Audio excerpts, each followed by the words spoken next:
Assalamualaikum warahmatullahi wabarakatuh. Waalaikumsalam warahmatullahi wabarakatuh. Bismillahirrahmanirrahim. Bismillahirrahmanirrahim.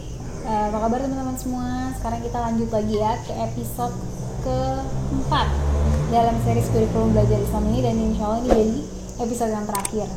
Di sini kita masih dengan pakaian yang sama, artinya ini kita belum angkat kaki dari sini.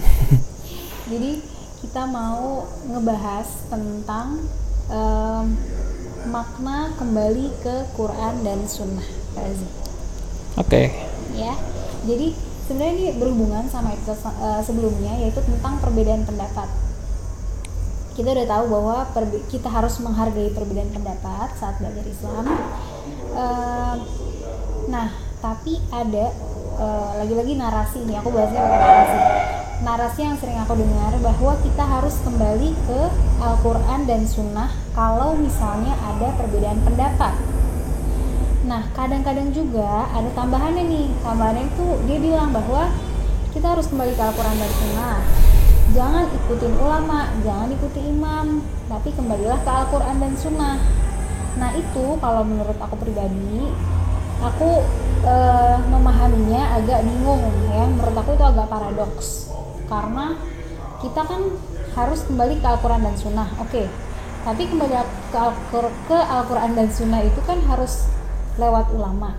Tapi kita nggak boleh ke ulama gitu. Jadi maksudnya gimana itu Kak Aziz? Agak belibet ya? Agak belibet.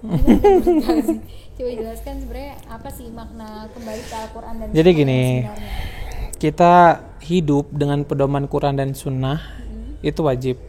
Kita semua sepakat tentang hal itu. Cuman kalau kita memaknai kembali kepada Quran dan Sunnah dalam makna kita dalam setiap permasalahan langsung membuka Quran Sunnah, maka itu hal yang bahaya dan mustahil gak sih? Sebenarnya dia bisa saja, tapi dia bisa salah pemahaman karena orang awam itu tidak memiliki kemampuan untuk menafsirkan, tidak memiliki kemampuan untuk mengolah Al-Quran maupun Al-Hadis, sehingga dia hanya dengan pemahaman dia saja, terus dia mengatakan A, dia mengatakan B, mengatakan C, terus langsung menyalahkan orang, mengkafirkan orang. Itu fatal banget gitu. Kalau katanya katanya Habib Ali Jufri, nisful ilmi akhtaru minal jahil. Sebagian dari ilmu atau ilmu yang setengah-setengah itu lebih bahaya daripada kebodohan. Gitu loh. Jadi kita kayak sok tahu, gara-gara kita buka Quran hadis, terus kita kayak sok tahu, padahal kita belum mendalami itu semua secara mendalam, dari syarahnya, dari tafsirnya, lalu kita asal berucap, itu jauh lebih bahaya daripada orang yang bodoh, nggak tahu sama sekali. Karena orang yang nggak tahu sama sekali, dia tidak akan menyesatkan. Kebodohannya ya untuk dirinya sendiri gitu. Iya sih, benar. Tapi kalau orang yang sok tahu, ya, itu dia udah menyesatkan diri sendiri dan dia bisa menyesatkan orang gitu. Untuk bisa mendapatkan pemahaman Quran hadis yang benar, itu harus melalui guru, melalui para imam, para ulama gitu. Oke, aku paham. Terus aku jadi ada pertanyaan lagi. Kalau misalnya kita berinteraksi dengan Al-Quran harus dengan guru kayak gitu Kak Aziz, apakah kita nggak bisa punya hubungan personal dengan Al-Quran yang lebih dalam, yang lebih deep gitu, bahwa kita buka Al-Quran sendiri dan mentadabburinya sendiri gitu? Apakah itu nggak mungkin gitu? Jadi gini, kalau kita mentadabburi Al-Quran, membuka Al-Quran jadi Al-Quran itu kan tidak semuanya berbicara tentang hukum. Ada berbicara tentang qasas, kisah. Iya, malah kisah-kisah lebih banyak. Dikatakan di dalam ulumul Quran itu bahwa yang berbicara tentang fikih atau hukum itu hanya sekitaran 500-an ayat. Sisanya yang 6.000-an ayat sisanya itu berbicara tentang sejarah. Sejarah yang kisah penuh hikmah, tentang qasas. Iya. Sejarah yang penuh hikmah.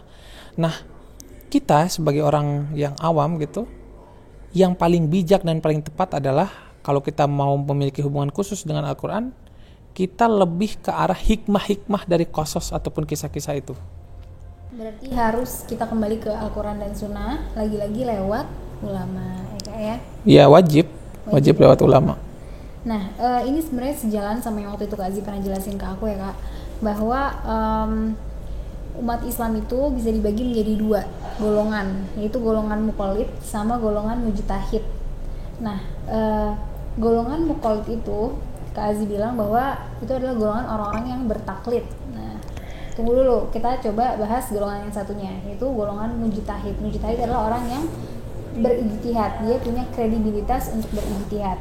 Jadi orang-orang yang muqallid itu bertaklid kepada orang-orang yang berijtihad atau mengambil apa yang diijtihadkan oleh para mujtahid dari Al-Quran dan Sunnah. Iya. Nah, berarti Al-Quran dan Sunnah itu waktu itu Kak Aziz juga jelasin bahwa adalah sumber hukum. Al-Quran dan Sunnah itu sumber hukum, bukan produk hukum, kayak gitu ya Kak Aziz ya. Betul. Nah, sedikit ngulik lebih dalam tentang ini.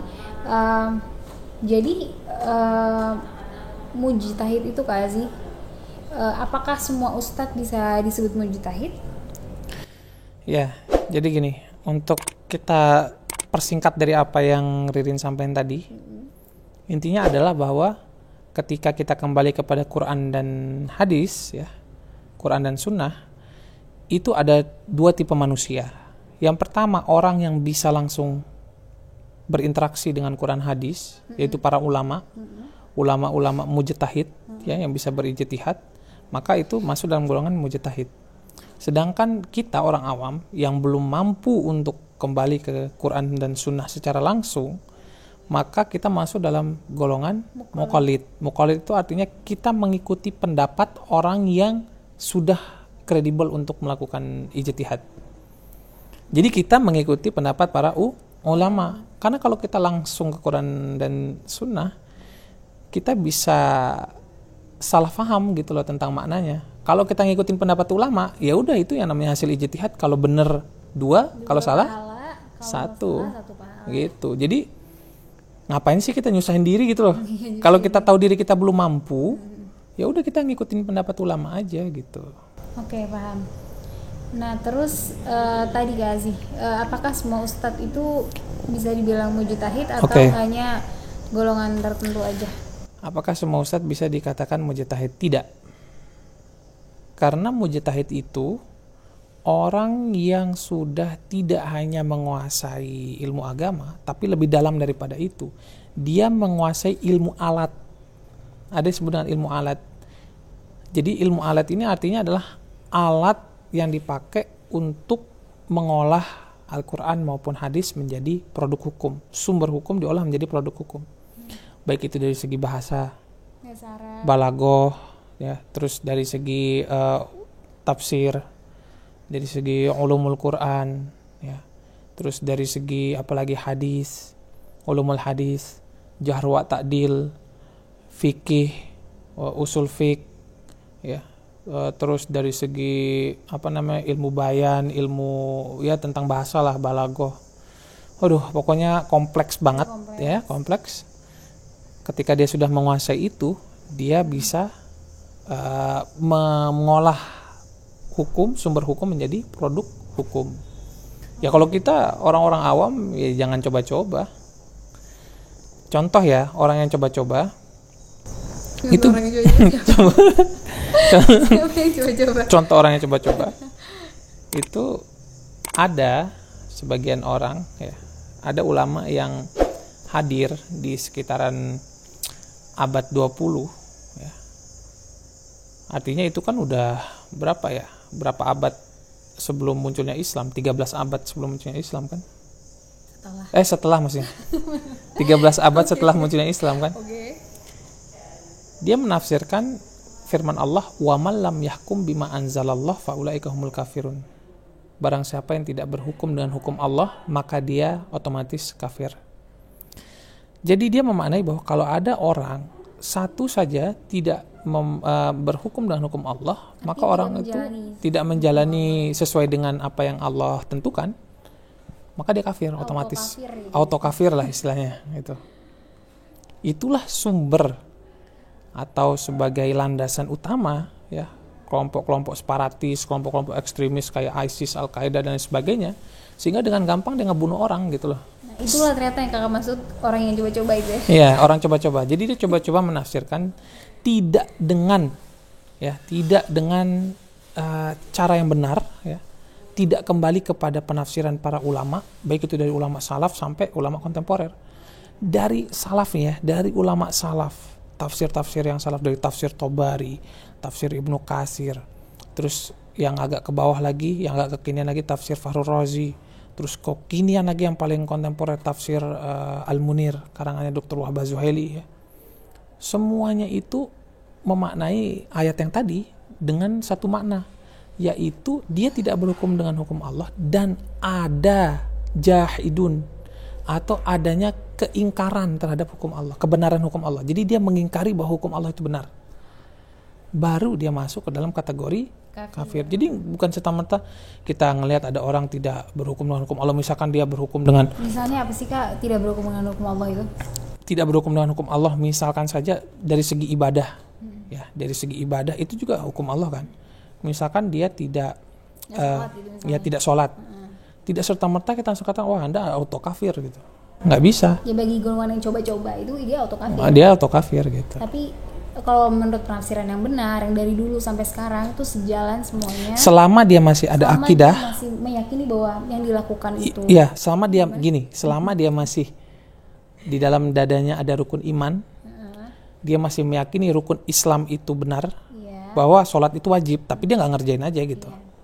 maka dia tidak masuk ke dalam golongan kafir. Tapi konsekuensinya kalau kita seperti penafsiran orang yang coba-coba itu, ya udah berarti auto kafir dong. Iya benar. Jadi kita jangan bilang hukum Allah itu hanya yang bersangkutan tentang potong tangan apa itu memang hukum Allah juga. Tapi maksudnya hukum Allah itu jauh lebih luas daripada itu gitu loh. Bagaimana kita muamalah ya dengan sesama manusia, Iya.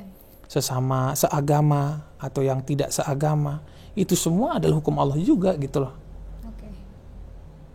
Oke Kak. Jadi kita tidak bisa serta-merta langsung mengatakan bahwa Anda tidak berhukum dengan hukum Allah maka Anda auto kafir. Terakhir nih, boleh nggak Kazi? Ada nggak contoh mujtahid di zaman sekarang? Contoh mujtahid di zaman sekarang ya. Kebanyakan dia dalam bentuk lembaga fatwa.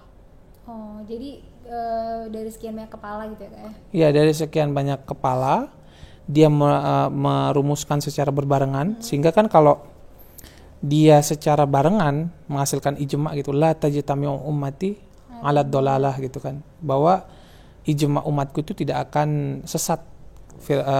Firman lagi sabdanya Rasul Shallallahu Alaihi Wasallam gitu. Ya biasanya dalam bentuk lembaga fatwa, misalkan MUI atau di Mesir ada Darul Ifta Al Misriyah misalkan, lembaga fatwanya Mesir gitu dan lain sebagainya. Ya itu adalah masuk ke dalam kategori para mujtahid, tapi tidak seperti para mujtahid yang imam yang 4 itu, yang dulu dia sendiri bisa mengolah sendiri gitu, menghasilkan sendiri itu. Lembaga gitu ya.